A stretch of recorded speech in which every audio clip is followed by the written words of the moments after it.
తెలంగాణ సమాజాన్ని మోసం చేస్తూ తన కుటుంబ సభ్యులు అనుచరుల కోసం పేద ప్రజల భూములను అరాచకంగా లాక్కుంటున్న ముఖ్యమంత్రి రేవంత్ రెడ్డి రాష్ట్ర చరిత్రలో ఒక చరిత్రహీనుడిగా మిగిలిపోయారని కేటీఆర్ తీవ్ర స్థాయిలో ధ్వజమెత్తారు.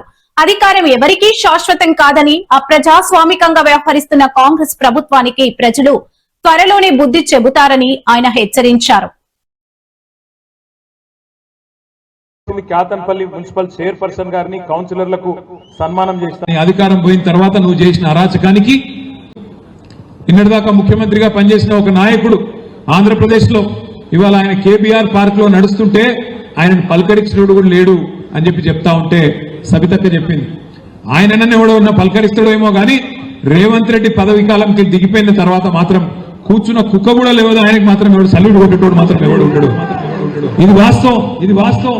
ఇది అధికారంలో ఉన్నప్పుడు కొంత ఉంటది బిల్డప్, కానీ అధికారం పోయిన తర్వాత నువ్వు చేసిన అరాచకానికి ప్రజలు సమాధానం మామూలుగా చెప్పరు అనే మాట కూడా నేను విజ్ఞప్తి చేస్తా ఉన్నా. 3 నెలల పిల్లలు పుట్టారంటున్న ముఖ్యమంత్రి గారు 30 నెలలు అవుతుంది. మరి ఇప్పుడు పిల్లలు పుట్టకపోతే నీకేం పేరు పెట్టాలి, నేనేమని పిలవాలని చెప్పి నేను అడుగుతా ఉన్నా.